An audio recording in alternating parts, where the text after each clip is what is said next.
I'm Bob Short, and this is Reflections on Georgia Politics, sponsored by the Richard Russell Library at the University of Georgia and Young Harris College. Our guest is Bill Shipp, legendary political reporter and analyst whose career spans in Georgia politics more than 5 decades. Welcome, Bill. Oh, thank you very much, Bob. Pleasure to be here. Bill, you probably know more about Georgia politics than anybody I know. Except maybe you, Bob. Well, you know so much that I hardly know where to begin, but for the record, let's start talking about your early life and how you got interested in journalism. All right, I was attending Marietta High School and attempting to play football when the coach decided that was not my sport, since I just weighed 120 pounds. So I went into work on the staff of the Pitchfork, the high school newspaper, and became editor of the high school newspaper. And then I got a fellowship to Emory University, and I majored in journalism there. And shortly after I enrolled, they did away with the journalism school. I always thought there was a connection there. So then I moved on to the University of Georgia and worked on the red and black. Mm-hmm. And you made quite a name for yourself at the red and black. Let's go back to 1953, when you and some of your cohorts on the newspaper wrote an editorial that upset the politicos in the state. Well, we blamed the governor and the General Assembly for not accepting Horace Ward, who was a student, into the law school there, and said that the time had come to integrate the University of Georgia as well as the public schools of the state. This was 10 years before the civil rights movement began, and I believe it was a little premature for us because I was later asked to leave the University of Georgia.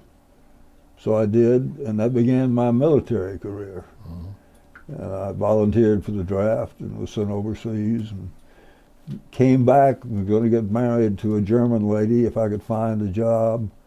Went to reclaim my job at WGAU radio, and the owner of the station there, H. Randolph Holder, said that he didn't have a job for me anymore, although there was some obligation to give the veterans back their job.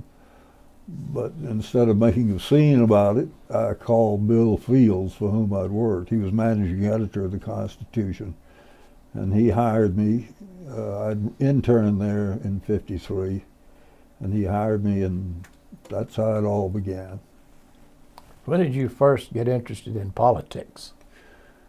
When I was a small child, my dad carried me up to the town square, and Eugene Talmadge was making a campaign speech up there, and he had put people in trees all the way around the square up there. They were yelling things at him, mostly, "Tell 'em, Gene," and Gene would reply, "I'm a-coming to that." And it was the biggest show I had ever seen. And I said, man, that'd be wonderful to have something to do with an organization like that. And then Bill Kinney, who was a veteran reporter for the Marietta Daily Journal, had covered a lot of things, and he seemed to be well regarded in the community. And he was so well regarded that the police picked him up every morning and brought him back in the afternoon. And I said, man, he can do that. I'd like to follow in his footsteps, so I did. Bill, there were several interesting developments that happened in Georgia during your career that I'd like to talk to you about today. One is the civil rights movement. You were very involved in covering the civil rights movement. But strangely enough, Georgia was not the center of the civil rights struggle. That honor belongs to Alabama and Mississippi. And the reason I believe that Georgia managed to survive relatively unscathed during the civil rights is we had an enlightened business leadership in Atlanta who just weren't going to have, quote, all that foolishness going on here. and so that much of it didn't, although Albany, Georgia was a center of racial strife.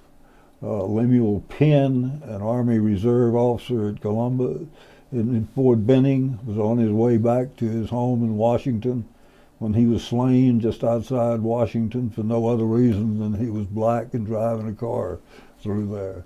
A number of churches were burned in southwest Georgia. But all in all, we escaped real damage as they had in Birmingham and Jackson and Oxford, Mississippi, which I also covered. Dr. King, did you know Dr. King? I did. He was a wonderful man.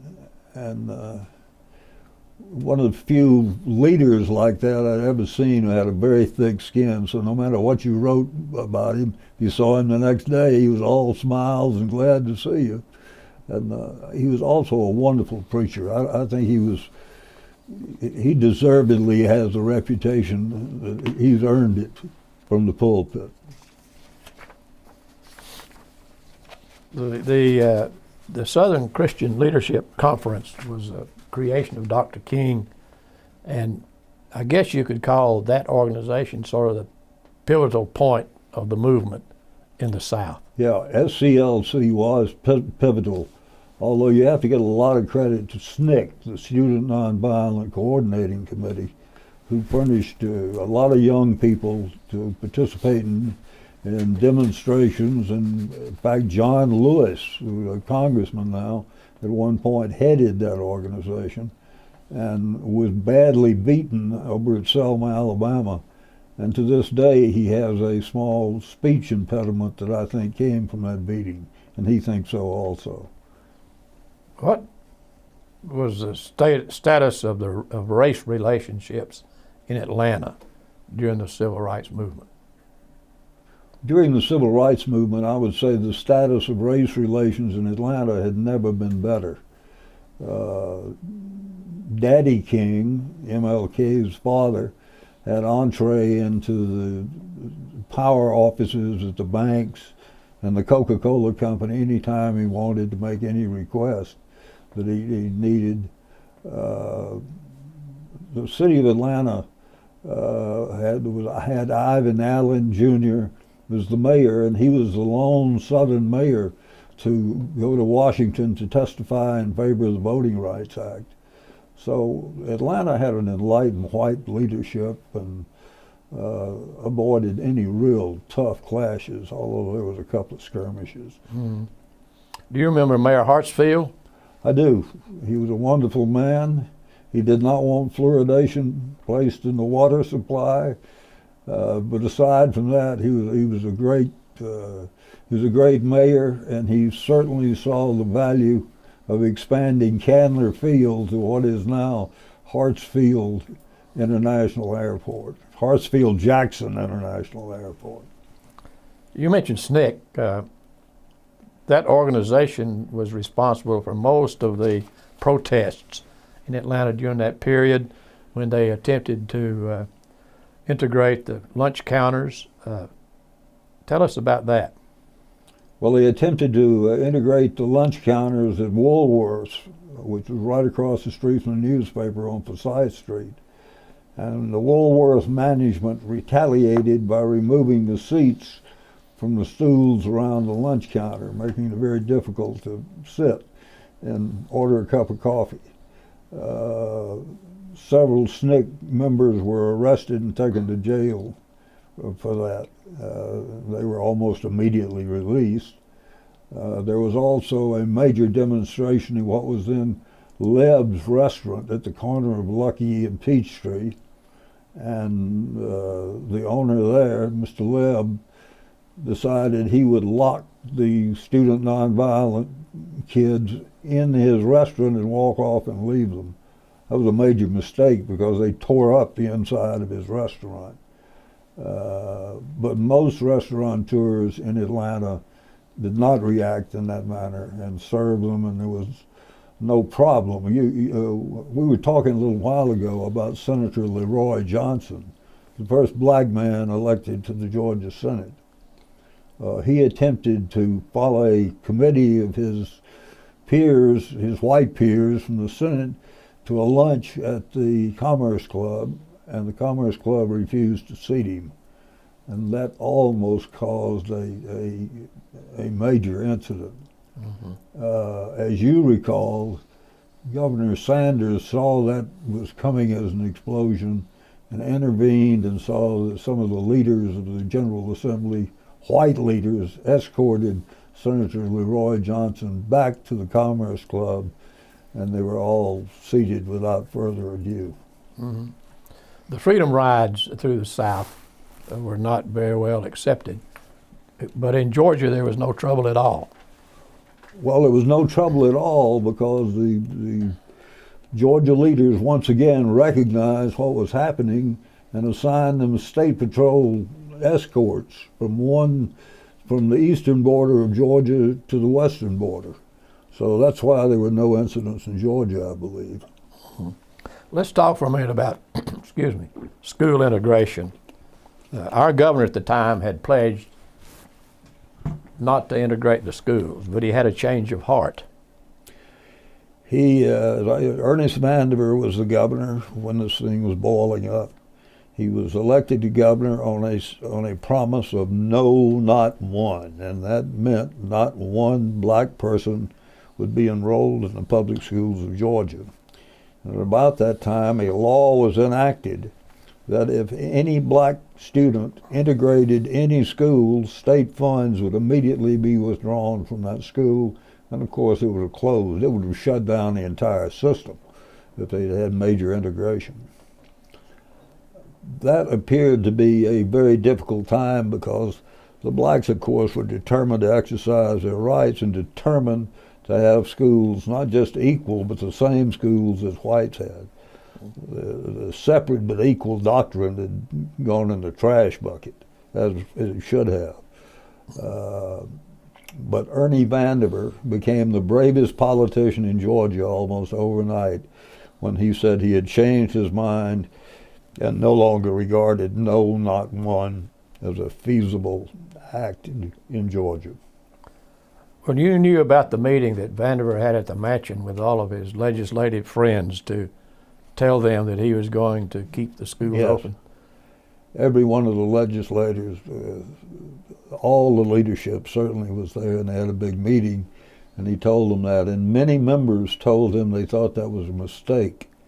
But I believe you were maybe on his staff or working with him, and a fellow named B. Brooks, who wrote what people call the Chamberlain speech, "There will be peace in our time," that Vandiver delivered, right, saying essentially that he would abide, he would follow the law.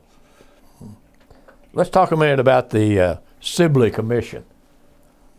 You remember the Sibley Commission? The Sibley Commission was a group of stellar Georgians who were asked to go around the state and measure the temperature of the citizenry regarding school integration. They also were assigned the secondary, maybe the primary task of trying to keep things cool in the state about school integration. And they came back with their findings, and they did a great deal toward keeping violence and lawlessness down during that period.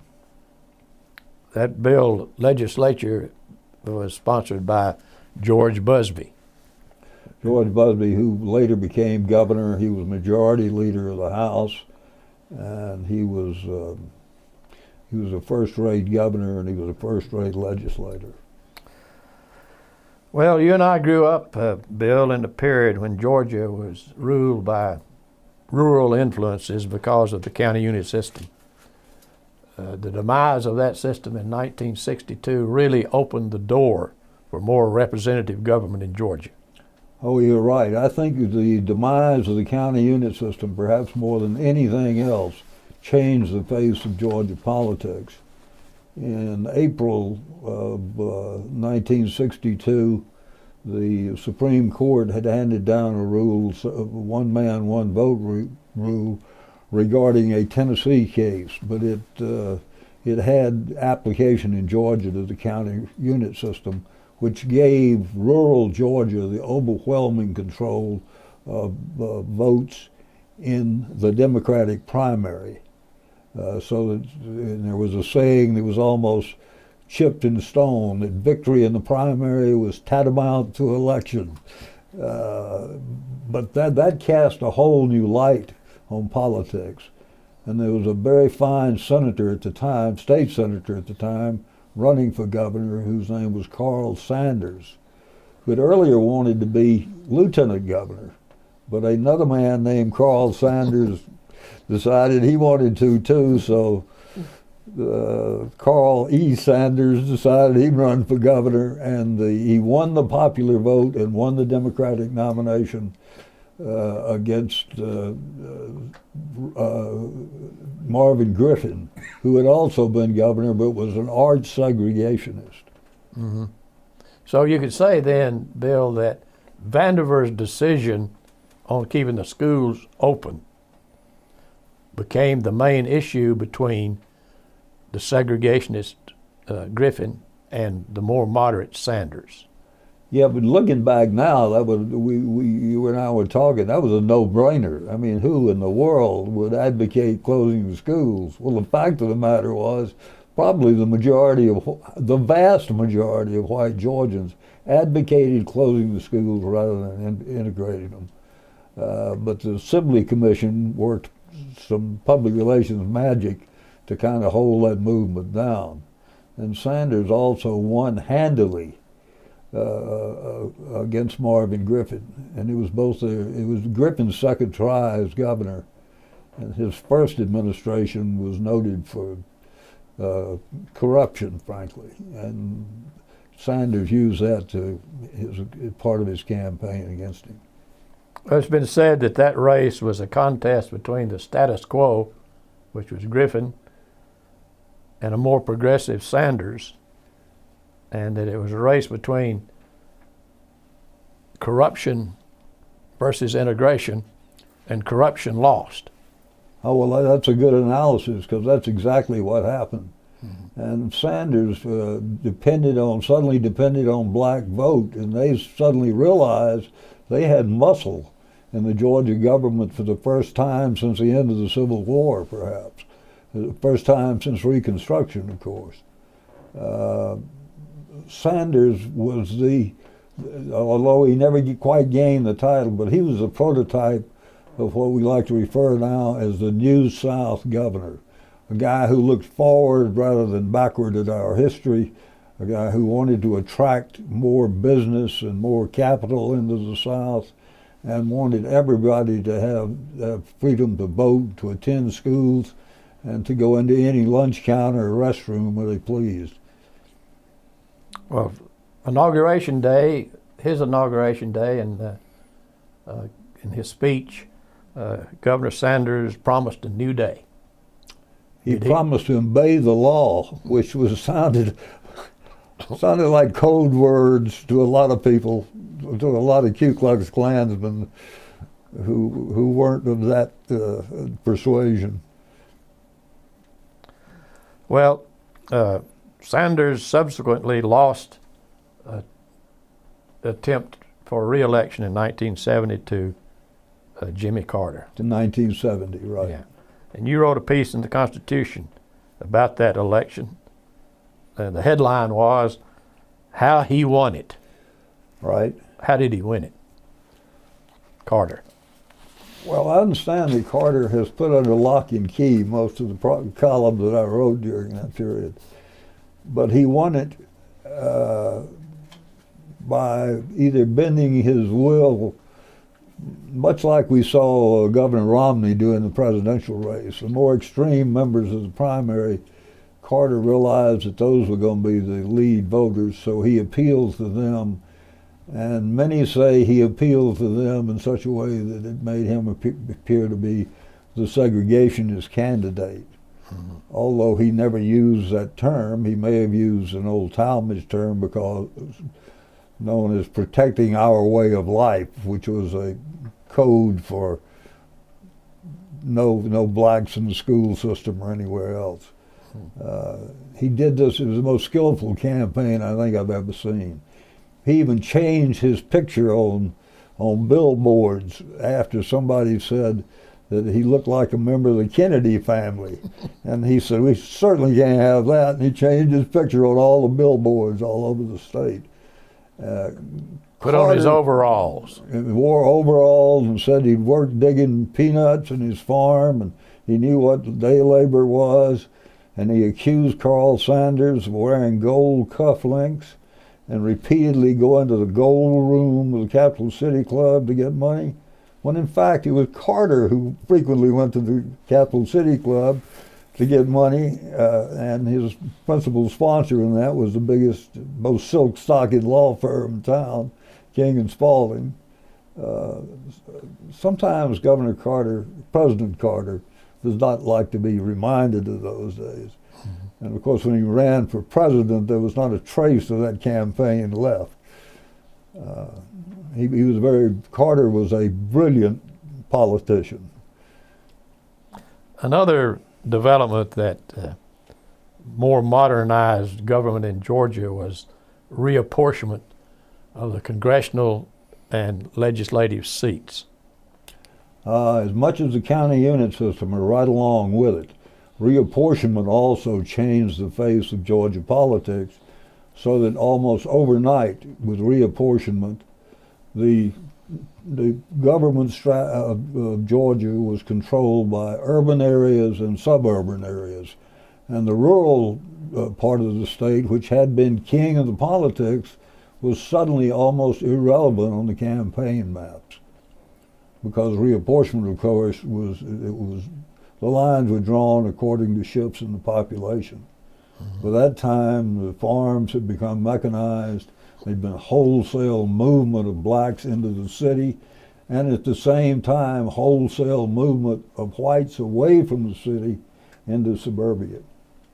Well, reapportionment was not an easy thing. As I recall, the first attempt that the legislature in Georgia made was not accepted by the Department of Justice, and the courts had to draw the lines. That's correct, and you had to remember that the Civil Rights Act still includes Georgia as one of the several southern states that has to be watched very closely to make sure that there's no discrimination against blacks or any other minority. Well, the reapportionment plan in 1962 created a district for the first African American senator since, I guess, 137 years. Yeah. And that was Leroy Johnson. You covered Senator Johnson. What was he like, and how was he accepted by his all-white colleagues? Senator Johnson was the right man at the right time.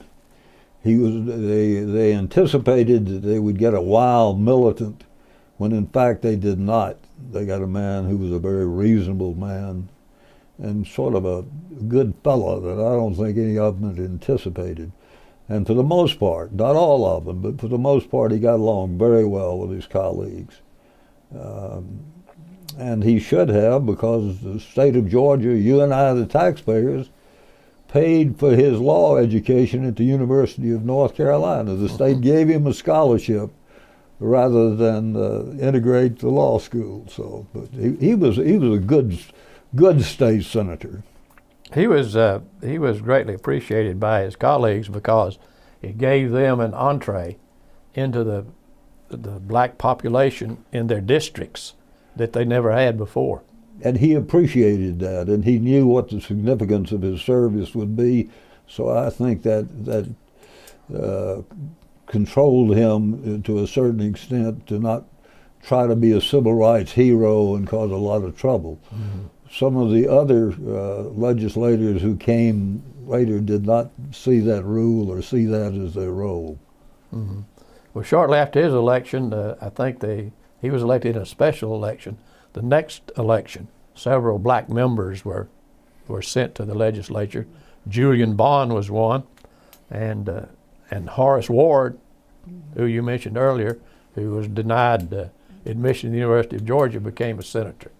But Horace also got a scholarship paid for by the taxpayers of Georgia to attend Northwestern Law School at Northwestern in Chicago. So he did become a member of the legislature and quickly became chairman of the University System Committee, the university system that had denied him entrance. So I thought there was great irony in that. He also rose to becoming a United States judge and had a very, very, very good career. Mm-hmm. Reapportionment also opened up congressional seats for black candidates. But it also opened up not only congressional seats, but it opened up seats for Republicans. Mm-hmm. By the time we're talking about now, the Democrats had the state had almost turned upside down, whereas Republicans had been considered as pariahs in the General Assembly and very rare folks. I remember my father once pointing out a Republican to me, this was in the 40s, and saying, "See there, son, take a good look at that Republican. Soon you won't see anymore." My dad was right about most things, but he was not right about that. And the reapportionment, together with the Johnson Civil Rights package, turned the state over to the Republicans, to Republican management. Mm-hmm. Well, while reapportionment made government more responsive to local needs, it had, over the years, has been a very divisive issue because the party in power makes the decision on districts, apparently without the input of the other party. Well, a very famous Georgian, Newt Gingrich, rose to become the Speaker of the U.S. House on the basis of a series of pledges that he made. The second pledge in that paper was that he would abolish, that he would have term limits on all the congressmen so they couldn't draw these special districts that would let them stay in Congress for a lifetime. Mm-hmm. That is a promise he did not keep. Mm-hmm. That promise went away, and that is part of the trouble we have now, that congressmen are always playing to the local audience and never do exactly what's right for the nation. Mm-hmm. That's interesting. While we're talking about modernizing state government, we shouldn't forget the fight for legislative independence that was won during 1966 when...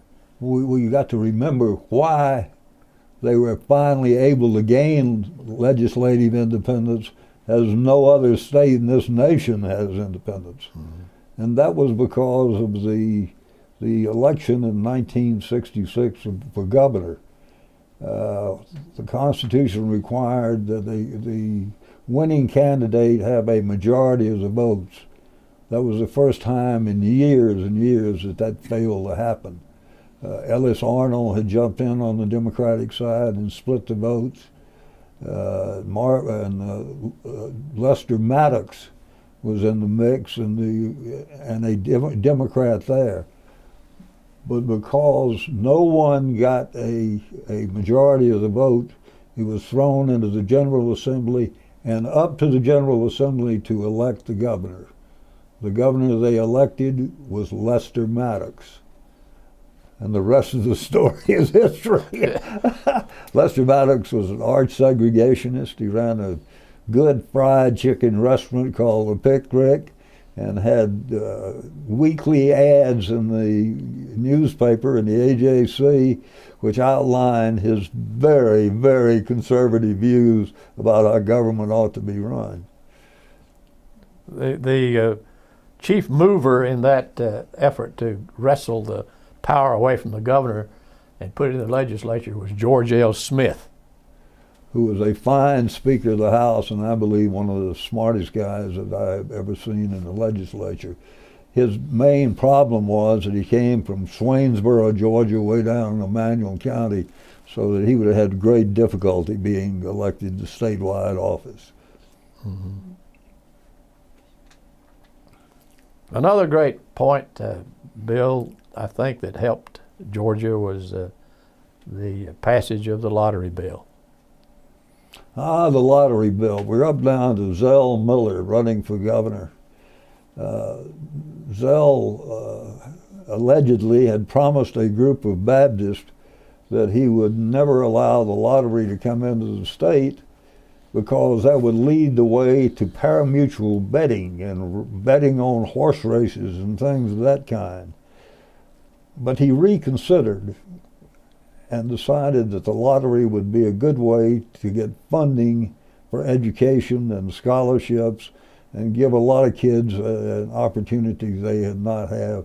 So he turned 180 degrees and became a champion of the lottery, and he won that referendum on the lottery. It installed, and almost overnight poured millions of dollars into the state treasury to be used in his time exclusively for education, for Hope scholarships and preschool, and some school equipment. And it was a boon to Georgia as far as funding, which the schools had always been vastly underfunded, but now they had a source of fundings, and there were a lot of kids who would never have gone to college had it not been for the Hope Scholarship, which demanded a B average, I believe, in order to qualify for it. But it also, that money filtered into higher education, helped put the University of Georgia on the map, and helped put your old college, Young Harris, on the map. It was a great step, and it has to be one of the true milestones in Georgia history. Interestingly, the Speaker of the House, Tom Murphy, and the governor at the time, Joe Frank Harris, opposed Miller's efforts while he was lieutenant governor to pass the lottery, but they changed their mind when he became governor. Well, they also saw that how they might profit. They also saw that states all over the country were instituting lottery to help various causes, mostly education. They did not want to stand in the way of true progress, although their moral senses may have been opposed to gambling. Mm-hmm. Bill, another development of note has been the rise of a second party in Georgia. After 137 years of domination by the Democrats, Georgia has become a two-party state, or I suppose you could say a state taken over by the Republican Party. What happened? Well, I think the Democrats in Washington became very liberal. And and Lyndon Johnson made the statement after he'd passed this package of civil rights acts that he believed the South for generations after that would become Republican. They had always been the solid South for Democrats. Democrats could count on them in any national election. Suddenly Republicans could only count on them. And we offered a succession, the Democrats offered a succession of candidates for governor who were moderate. We didn't seem to realize that the word moderate had been banned from the political vocabulary in the state. And so Governor Roy Barnes tried to run for a second term. He'd been a good Democratic governor, but he had made a politically fatal mistake, and that he had changed the flag. He had gotten rid of the Confederate battle emblem as part of the Georgia flag, and instead offered a flag that looked like a placement map. It had all kinds of symbols and things on it, and that was approved by the legislature. But Barnes was hounded for betraying the voters in changing that flag, and that defeated him and brought in Governor Perdue, who was not an especially outstanding governor. Well, let's go back now to politics that used to be. Back in the days of Gene Talmadge and Herman Talmadge and Marvin Griffin and the boys from the Boondocks. What do you remember about those days? Well, as I said, the first thing I remember about politics was going to hear Gene Talmadge speak in the public square. And then Herman Talmadge, several of my friends from the mountainous part of the state, which is almost all white, remember that Herman Talmadge came into their town around Young Harris and would make speeches, and all these mountain folks would gather, these people who had very little income, and the kids had pellagra and rickets and hookworm, and would listen to Herman Talmadge rave for 30 or 45 minutes about the need to protect our way of life, which I thought was sort of funny that he would tell these people who didn't understand that was code word for keeping blacks from integrating in schools. As far as I know, the closest black to that group he was speaking to was about 120 miles away. So those were funny times. Marvin Griffin, by the way, despite the reputation for corruption in his government, was probably one of the great raconteurs of the whole state. He could tell a story as no one else could. A great speaker. Mm-hmm. How about Herman, his son? Well, Herman had the opportunity to make a great mark in the United States Senate. And indeed, he was on the Watergate committee that investigated Nixon. But he had tragedy in his life, and one of his sons drowned. And he became a serious drinker. But because the Talmadge machine was so powerful, even when he was not as effective as he might have been, there was no real effort to get somebody up to oppose him. Whereas Senator Russell, who's also a huge powerhouse, Georgia was filled with military bases. Lockheed rolled with great military contracts. Fikehall, that you mentioned earlier, came into Georgia to develop a solid engine, solid fuel rocket engine. All those things happened, but Senator Russell got very ill, and it was apparent that he was not going to make it. And the word went around that Carl Sanders might run, who was a governor, had been a very popular one. But that Sanders later said, despite the poll numbers in his favor, that the good Lord had told him not to run, and he didn't.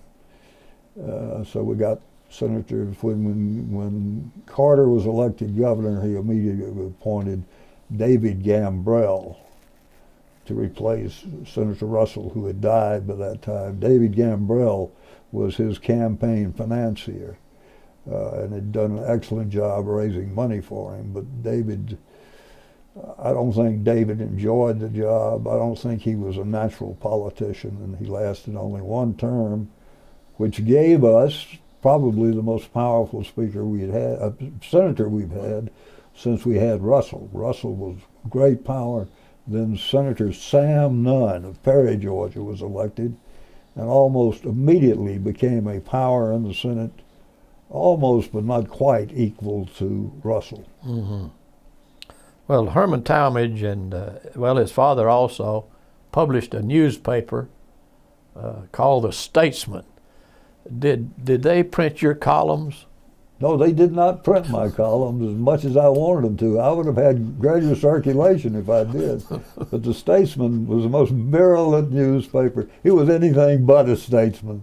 It was the most virulent newspaper I had ever read until I got to read Roy Harris's Augusta Courier, which had red headlines opposing integration mostly, but declaring that the state was been infiltrated by communists and other undesirables. It also said that I should have been made to play football for Wallace Butts, who was a coach at that time in Georgia.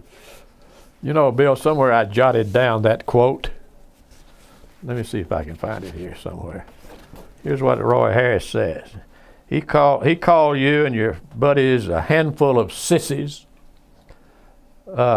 misguided squirts, and even said you were communists. Do you plead guilty to that? Well, I plead guilty to most of it, but I was never a communist. I mean, I spent nearly 3 years of my life guarding the free world against communism while I've been a communist. Well, I think that being called a misguided squirt is. I was probably a misguided squirt. I plead guilty to that. Okay. But let me say this. I may have been misguided, but equal opportunity for everybody is very important, and anybody who advocates that is not totally a misguided squirt. Let's go back to that, I guess, 1966 election, 1946 election, when Eugene Talmadge was Dying of cancer. died and was succeeded shortly thereafter for a while by his son Herman, who was elected by the legislature. But he was able to be in the running because he had received a huge write-in turnout of voters that no one had even considered until this happened. And the great thing about these voters from the Milan precinct in Telfair County is that they all voted in alphabetical order, and on further investigation they were all dead and buried.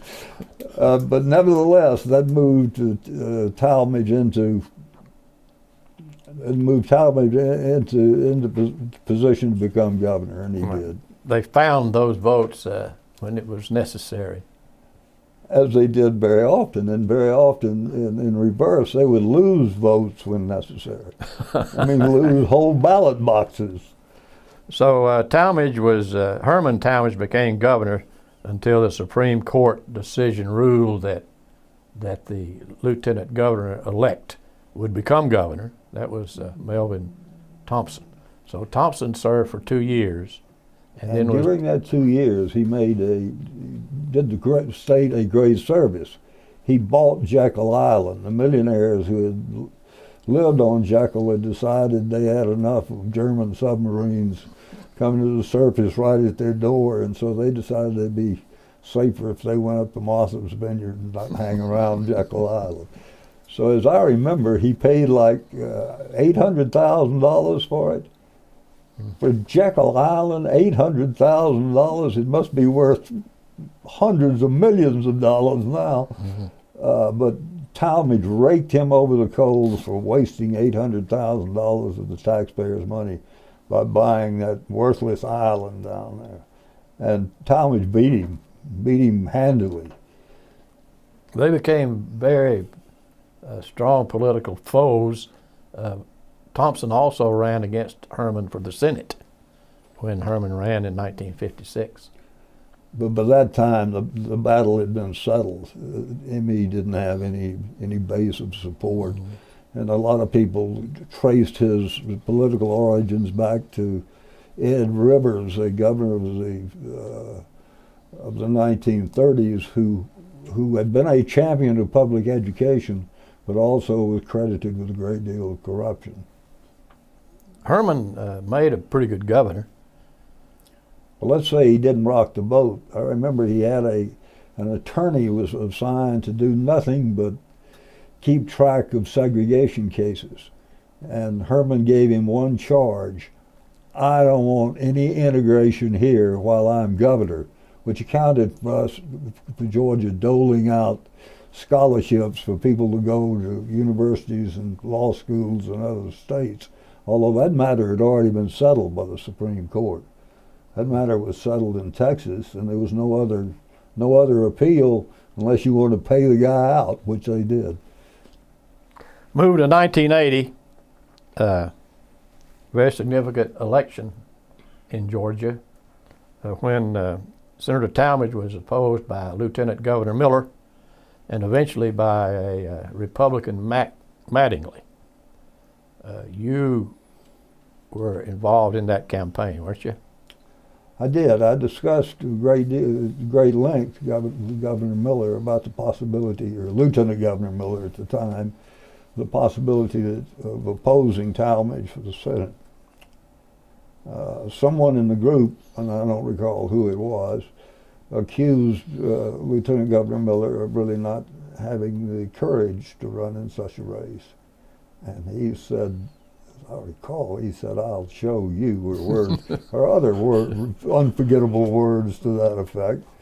And he ran a good race, but he really was not ready. He was not quite ready for prime time, and Talmadge beat him.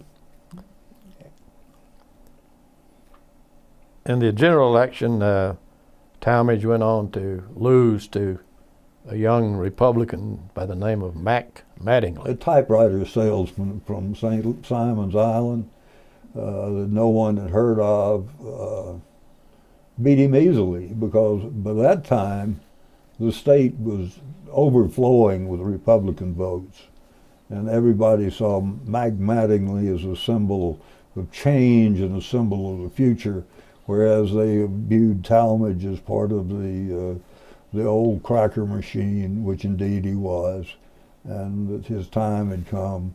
And his drinking habits also had pretty well been circulated in the state, and that beat him, and it ended an era in the state. And he'd been reprimanded by the Senate. He'd been reprimanded. I'd forgotten that. You're right. He was reprimanded by the Senate. Well, 1970 pitted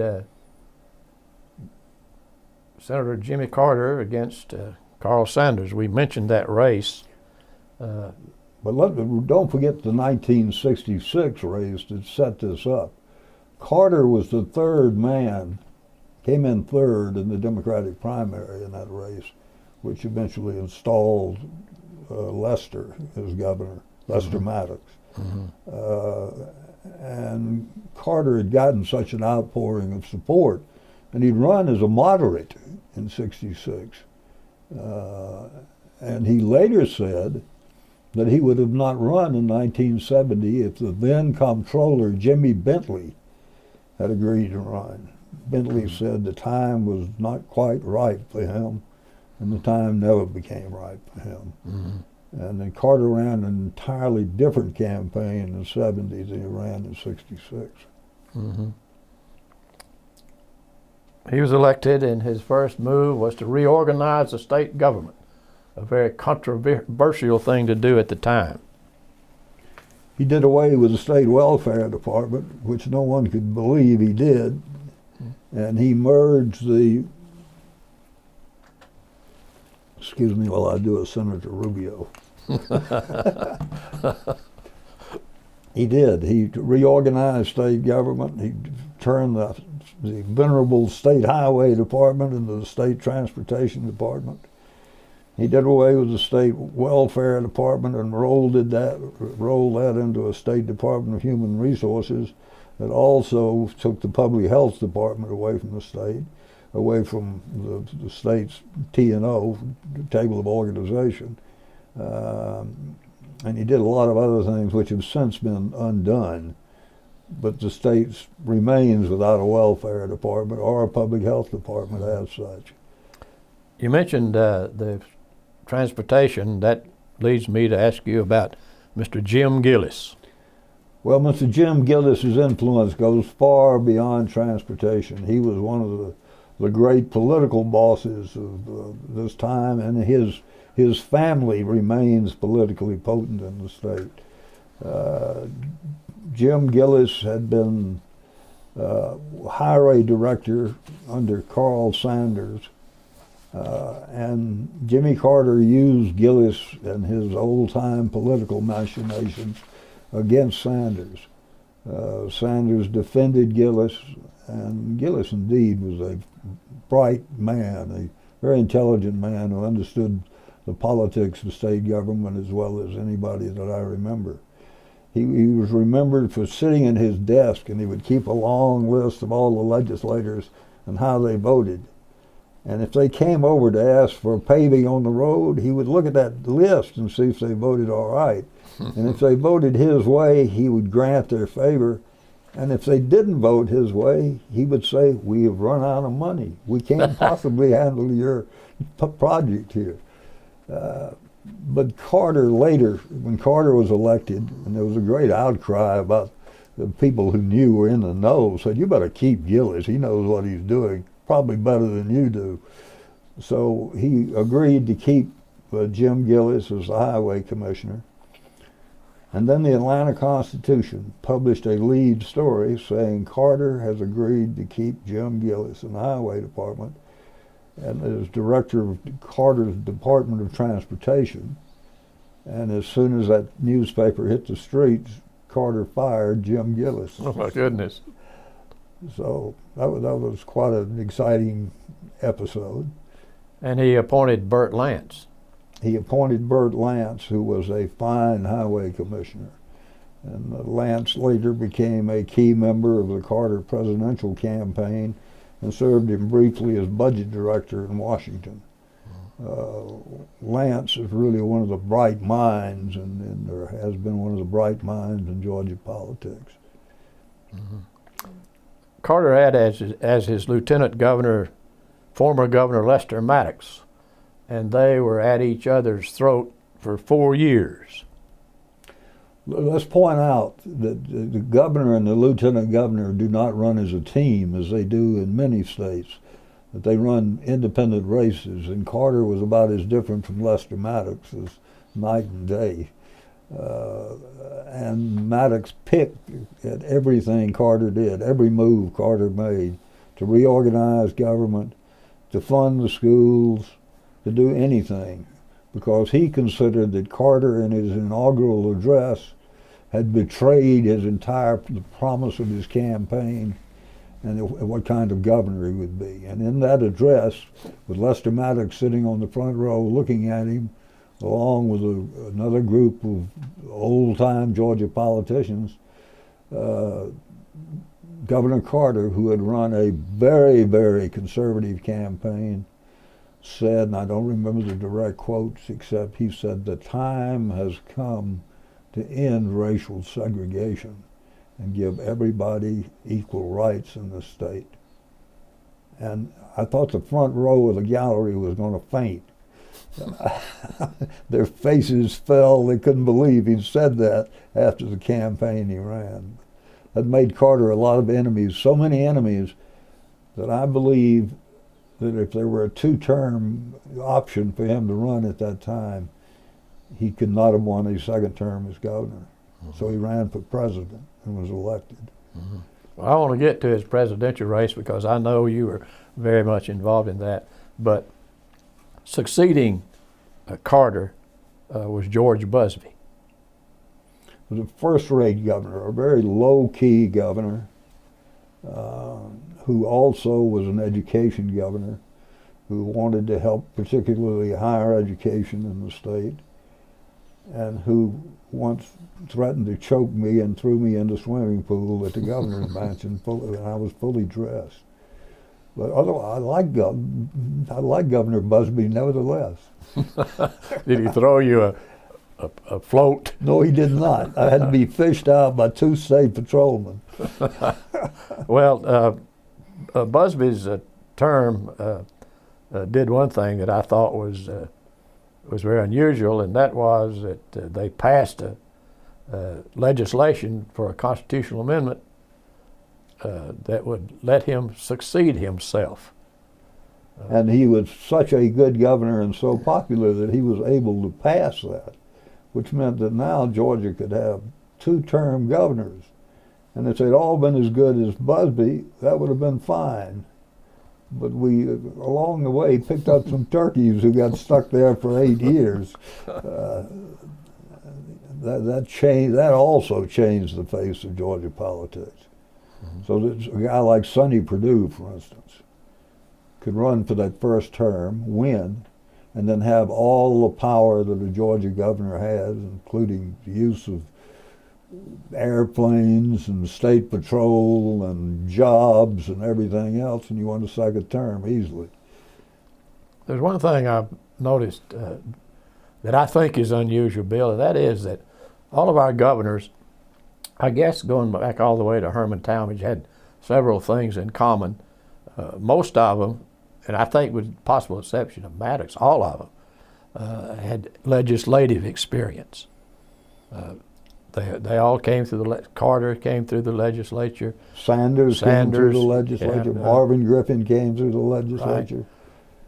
Talmadge, I don't think had served in No, the Talmadge legislature. didn't, but But he was a rare exception. Miller came from the legislature. Miller came. Joe Frank Harris came from the legislature. Right, Roy Barnes came from the legislature. right, And they all had legislative experience, which right. I assume is helpful if you're going to be governor. I'd say it's very helpful if you're going to be governor and try to get past some meaningful legislation.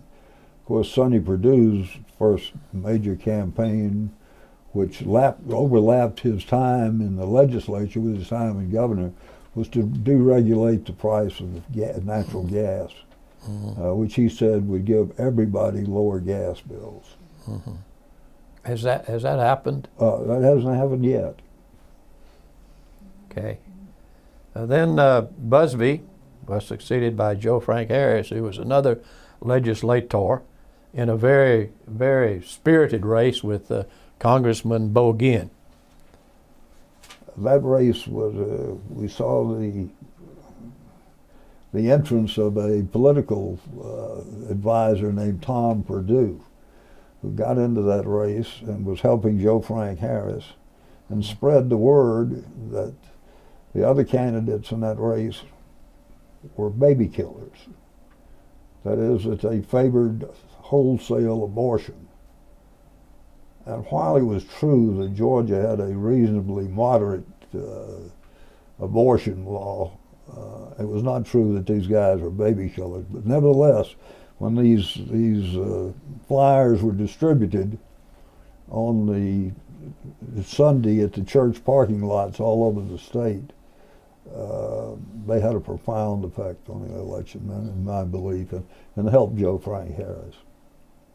Well, Joe Frank had the support of Speaker Tom Murphy, who at that point was, I guess, the heart and soul of the Democratic Party in Georgia. I would say at that point that Tom Murphy was easily not only the heart and soul of the Democratic Party, but he was the most potent political figure in the state at that time. If you wanted anything of significance done, you had to go kiss the ring of Tom Murphy to let it happen. What was your your professional opinion of Murphy? Yeah. At the time, I thought he was just an old guy who was a throwback to other days. As the years have passed, I've become, and I've seen other speakers since, I've changed my mind completely about Murphy. Murphy was one of the great minds in the legislature. He may have worn a cowboy hat and sounded country, but he was a sharp intellect. And I have not seen anybody close to him since then. Well, he served longer than any speaker in the history of the country. Yeah, that's right. 28 years, I believe. And he had a solid organization. He was challenged a couple of times, but the challenger knew that if he didn't beat Murphy, he'd be on the window cleaning committee. So there weren't many challengers to him. There was one, DuBose Porter ran for speaker against him one time. He ran, and toward the end of Murphy's career. Yeah. Well, then Joe Frank leaves office, and we get back to Zell Miller's long political career. Zell Miller served as lieutenant governor longer than any other lieutenant governor in the country, I believe, or at least at that time. He had challenged Herman Talmadge once. He did not make any move to run for governor after that, or statewide office immediately after that, because he judged, perhaps correctly, that he had been damaged badly in that campaign, and he had to work to get his marbles back together, and he certainly did. At one point he gave up control of the Senate as lieutenant governor in appointing committees and assigning bills, and then later decided wisely that he shouldn't have given that up because he had no work to do if he'd given that up. So he had enough supporters in the Senate so he could take those powers back, and he continued to serve as lieutenant governor until he ran for governor. In 1990. 1990, and I have to believe that Miller is among the greatest governors we've had. We had a number of great governors in that period. Carl Sanders was a fine governor, but he had different handicaps and different obstacles than Miller faced. But they were both good governors, and they both came within 2 decades of each other. Well, let's look at that race, 1990. You had Miller, who was lieutenant governor. You had Bubba McDonnell, who was supported by the House of Representatives and the Speaker. And probably the finest Irish tenor in the state. He promised to sing at my funeral. He would have promised to sing at mine a couple of times. But I asked him. And you had Senator Roy Barnes, who was supported by Governor Joe Frank Harris's friends, and it was a very spirited race. And you had Andrew Young. Yeah, but Andrew Young had been thrown into the race to chip away the black vote from Miller. Miller pretty well had the black vote sewed up, but Andrew Young suddenly came out of nowhere and immediately captured the black vote, which made it doubly hard to win that race. Mm-hmm. And Miller and Young end up in a runoff. Yes, right. Which and Miller won the runoff and won the Democratic nomination, which was tantamount to election. Yeah, and was a somewhat controversial governor, Miller. He did a lot of things that were great accomplishments for the state, but he also made some enemies with trying to change the flag and some of his other programs. He was a very enlightened governor, and you have to separate Governor Miller from what later became Senator Miller. Mm-hmm. They had 2 different careers and were quite different. Then we had the election in 1998, which was Roy Barnes in the Democratic primary, and you had a Republican opponent, and Barnes succeeded in winning the race, but he also became a very controversial governor. Well, he became a controversial governor almost right off the bat because he had told his friends that in the second term, his second 4 years, that he would consider changing the flag. The Atlanta business community did not like that decision. They wanted the flag changed immediately because they were trying to attract several big athletic events into the state, professional athletic events, including the Final Four basketballs. And so they persuaded Barnes to go forward with changing the flag. It's a good thing he did because he never would have had a second term. He was not able to be elected to succeed himself.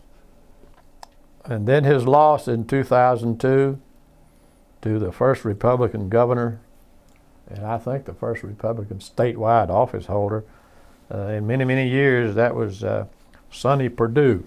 Right. What caused Barnes' defeat? It was the flag, but it was more than the flag. It was an attempt to build new highways. In the past, building a highway would have been the most politically smart thing you could have done. But in the Georgia suburbs, at the beginning of the 21st century, that was really the dumbest thing you could do because everybody wanted more roads, but they didn't want it in their backyard. Mm-hmm. So that contributed mightily to his defeat. Shortly after Perdue was elected, several members of the Georgia Senate switched parties and gave their party control of the Senate. How do you think that the public reacted to party switchers at the time? At that time, I do not think there was any public reaction against it because the Republican Party of the state seemed to reflect better the mood of the entire white population of the state than did the Democrats. So a lot of people switched parties, and if they didn't switch parties, the Republicans began to win elections all over the state.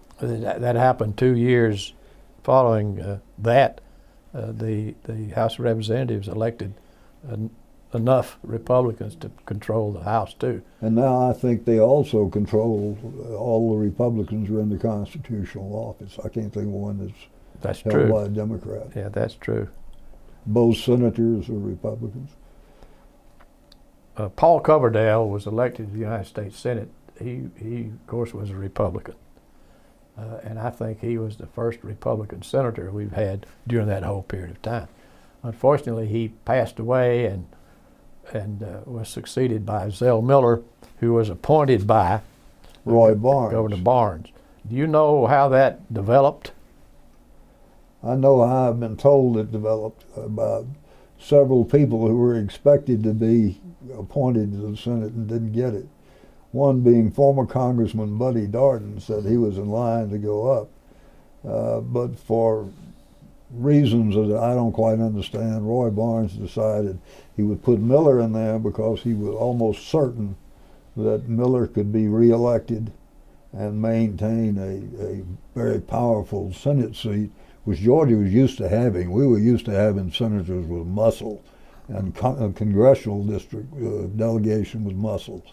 And suddenly we had Republicans up there, but they had and have almost no power and no influence. So he thought if he get Miller in there, he'd get another Russell or Nunn in there. Didn't happen. Miller instead went to Washington and became overtly disdainful of the Washington operation. In fact, he wrote a book saying the title of it was A National Party No More. He was talking about the Democrats, and I've spoken to him about writing that book again, and calling it the Republicans, the National Party No More. He didn't think much of that idea, but anyway, he shocked a lot of people by his actions and refusing to attend the Democratic caucus up there and refusing to kowtow to Democratic rule. I think he has some regrets about that, and I have some regrets about some of the things I said about that. Or wrote. Well, any discussion of Georgia politics must include Newt Gingrich. Ah, yes. Newt Gingrich, who ran repeatedly for the Congress and was defeated repeatedly by Jack Flint, who was south of Atlanta and a staunch Democrat of the old school. Many editorial writers, and I won't name them, decided that Newt Gingrich was a bright, was fresh air. He seemed to be a moderate Republican cut in the Jack Kemp mold. And so these editorial writers, and I may have been one of them, endorsed him over and over for re-election, and our endorsement was ignored. Jack Flint beat him every time. So finally, when Jack decided he was going to give up the seat, Newt ran against a woman whose name escapes me right now. Virginia Shepherd. Virginia Shepherd, right, and defeated her, and went on to Congress and immediately became a congressional shooting star. He rose to be the minority or majority whip, and then he went to Speaker and became Speaker of the House, and probably the most dynamic Speaker we've ever seen. He was just doing something every day. He was almost an educated Lester Maddox as running the Senate. He had published this Contract for America, and as I say, he set out to fulfill all those promises except the one dealing with term limits. And so when the next election rolled around, while Newt was Speaker, the Republican Party took a serious beating. And part of it was attributed to him and his decision to close down the government. I don't see why modern day Republicans can't read history and see what happened to Newt Gingrich and their party as a result of that. And because the Republicans took such heavy losses in that election, they forced Newt to resign. And I can't remember the House member's name who was immediately installed, maybe you remember it. But within 5 days, a sex scandal overtook him, and he had to drop out. Right. And they had to fish around for a long time to get a successor to Newt. Let's talk a minute about the race between Senator Max Cleland and Saxby Chambliss, which Cleland lost and was very embittered by his loss. As well he should have been. Cleland had lost limbs in the Vietnam War due to a hand grenade explosion. He'd been a good senator. He was a good, intelligent senator. Senator Chambliss put out TV spots which said, in effect, that Cleland was part of a group that including Osama bin Laden and several other figures that we don't think much of. And it made him out to be a fool and even a traitor, which Cleland was not. Cleland did not. I think Cleland's big mistake, and I understand his bitterness, but his big mistake was not responding adequately to that ad, and that contributed to his defeat to Saxby Chambliss, who is now giving up the office. Why do you think he's leaving? Well, I think he's probably leaving because being a lobbyist up there may be more lucrative than that, and he may even be more influential than he is now. He's thrown in with the Democrats a couple of times on efforts to get legislation moving, and that has not played well with the Tea Party members who are staunchly conservative and staunchly anti-democratic. Because their mantra is don't play ball with the Democrats, which means you don't play ball with the Democrats, you don't make any compromises, you don't get anything done, in my view anyway. Well, Senator Miller decided not to run for re-election, which opened up that seat that was won by Johnny Isakson from right here in Cobb County. Well, Johnny Isakson for years was the most influential Republican in the Georgia House, easily. He was good friends with the king of the Democrats, Tom Murphy. He got almost everything that he wanted passed. He was easily elected to the U.S. Senate because he was popular throughout the state. That's about as much as I can say about him because while he's been worked on some local issues and things like that, he's not been a particularly high profile or effective senator. Well, let's get back now to Bill Shipp. Oh, me. When you left the Constitution, you created your own business, Yeah. which included an online political newsletter that seemed to be very popular. And now you have retired from that. I left the Constitution in 1987 when I was 52 years old, and I had run out of possibilities in the newspaper. The newspaper did not seem to be faring very well, and neither did the staff. So I decided that the future, and I still believe this, was on online journalism.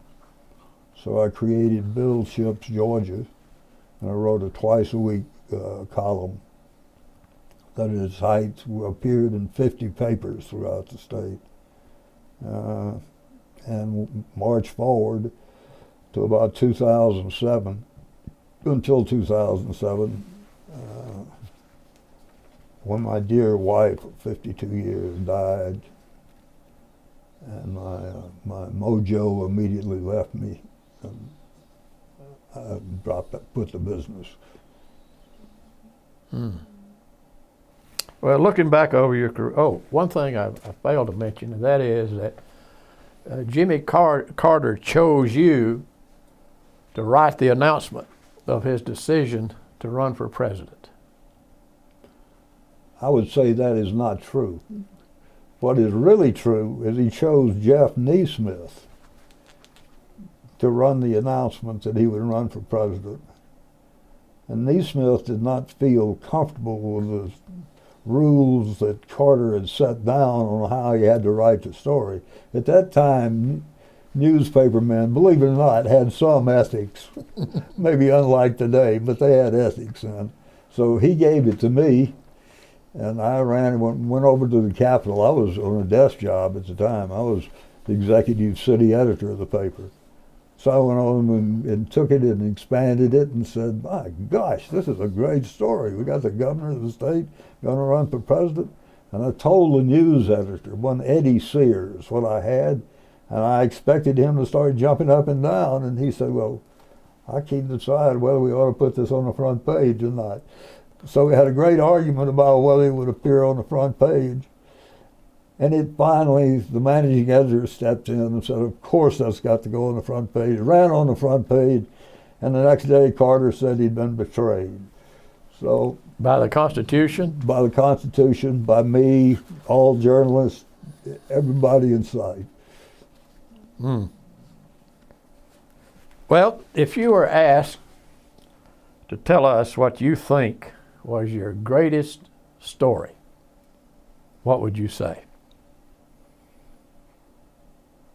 I would think that the collection of stories that I wrote about the Carter-Sanders race in 1970 was the best reporting I've ever done. I felt comfortable with it, and there was a good story breaking every day, and I felt that I was on top of it. But the most significant thing I ever did, I think, was taking a newsletter and a column and putting it online, which is the time I did it was unheard of in this state, and not many other states had had that. The internet has certainly The internet's changed everything. changed newspapers, hasn't it? It has made every man a journalist. That's very good. Very good. Well, have we forgotten anything, Bill? If we have, it's probably stuff we should have forgotten. Well, it's been a great pleasure having you, and I hope that you'll sit down with us again, and we can talk more about you and Georgia politics and our great political history. 20 years from now, on my 100th birthday, we'll sit down and look back and see what happened. That'll be great. All right. Thank you.